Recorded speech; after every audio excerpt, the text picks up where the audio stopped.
So about a month ago, I had a video clip of mine go viral. Hi, Daddy. I want a diamond ring and bracelets and the truth about monogamy is, and the truth about monogamy is even made to benefit men. Right. The truth is polyandry. Why we keep getting... Let her finish. Polyandry and polygamy benefits women. Polyandry benefits women outside the context of a patriarchy. Polygamy benefits women because then the Kobe Bryants of the world get to have multiple wives and concubines. So all the women get a man. The issue is broke men don't get women. So monogamy is the way that we can ensure that average Joes get to get married too. So the truth is, so it went baby viral. It was shared, several thousand times on social media, but it was a clip of me on a show called The Grapevine. Now, many of you who subscribe to Women Love Power know what The Grapevine is. That's how you found me. It is a millennial panel with representatives from throughout the African diaspora, started, created, hosted by my fabulous friend, Ashley Acuna. So if you've never heard of The Grapevine before, you don't know what you're missing, take a look at that. But we were discussing gold diggers, and I was literally in the hot seat because y'all know I have some very provocative opinions about women and romance and love and sex and women getting what they want. Low-key, men are very uncomfortable being scrutinized for their finances in the same way that they scrutinize women for their beauty. When we were having this discussion and I brought up monogamy existing so that average Joes can get married too, I was really talking about the way that our society is crafted around male desire, and that we have all of these devices, particularly these really terrible double standards that we use as an assault against women. We have all these devices that enable men to more readily and easily get what they want, which is access to women, access to sex,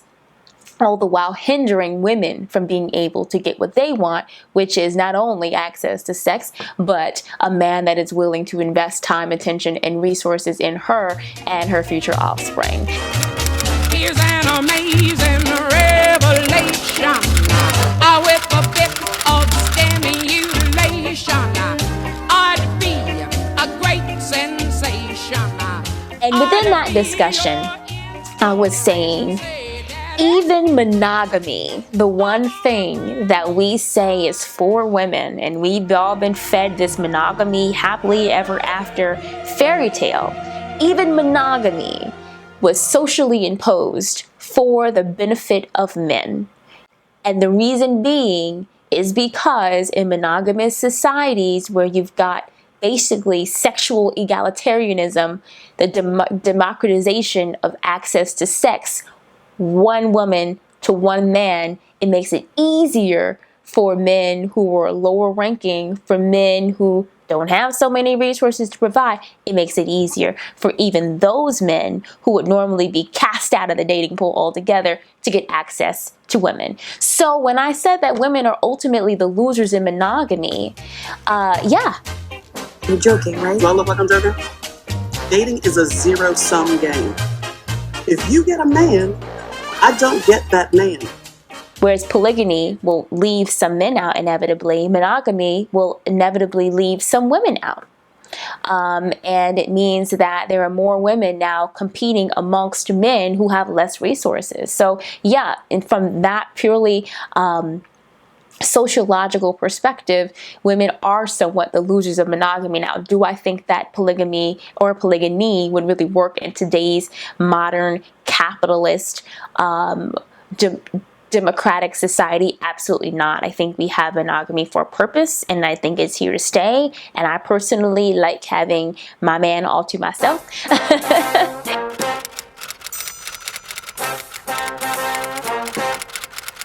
The minute you walked in the joint, I could see you were a man of distinction, a real big Socially imposed monogamy and legally imposed monogamy really first happens in human history in Greco-Roman society.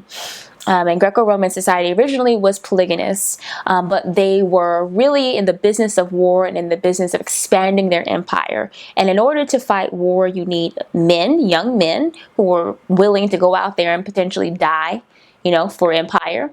And you need young men who are working and paying taxes to pay for those wars. Now, in Greco-Roman society, what happened, it was polygynous.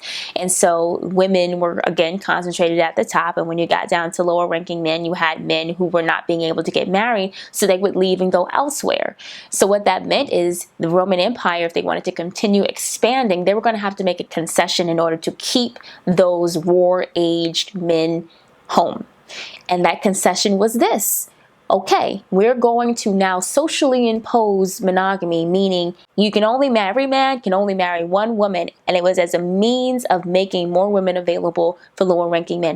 Their society was a lot more stable and had a lot more young men by virtue of being monogamous than by virtue of being polygynous. And it was a concession that, quite frankly, the elite were willing to make because they were wealthy anyway, and they were still going to have multiple women, even if they were only married to one. So that's how it ended up happening in Greco-Roman society. And then what ends up happening is Christianity comes along, and Christianity adopted a lot of the principles and values from Greco-Roman society. Monogamy is one of them. Christianity embraced monogamy. And with that, it went from being socially and legally imposed to sort of morally imposed. When Christianity comes along and adopts monogamy as sort of the mating strategy of choice, as the morally and upright and the righteous mating strategy, that's when we start to, well, first of all, Christianity is responsible for really spreading it throughout the Western world, but that's when we really start to see people look at monogamy as the way things are, the way we're designed, the way things we're supposed to be, and looking at polygynous and even polyandrous cultures and polyamorous cultures as being other, as being foreign, as being inferior, as being uncivilized. I don't pop my cork for every man I see. Hey, big spender,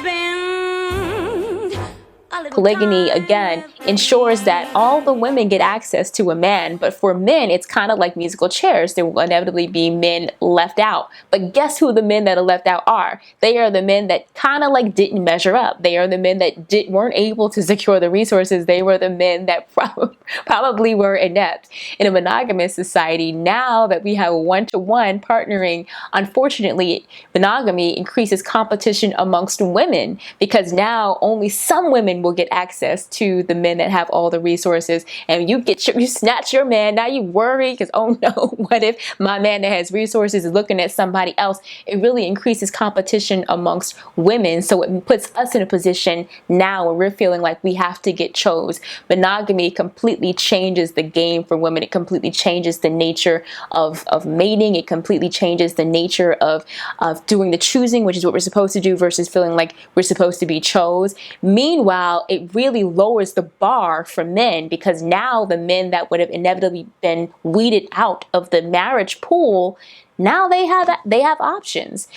And that's kind of the downside. I think that monogamy ultimately gives men a false sense of entitlement. It makes men who are average feel like they are entitled to Naomi Campbell's, the Naomi Campbell's of the world. It makes men feel very entitled, and the reason that is because for the better part of human history, men have had to compete amongst each other for resources so that they could get access to women. Monogamy, in some ways, particularly in the first world, lets men off the hook, because it means you can kind of be a slacker and you'll still be a woman around waiting to be with you.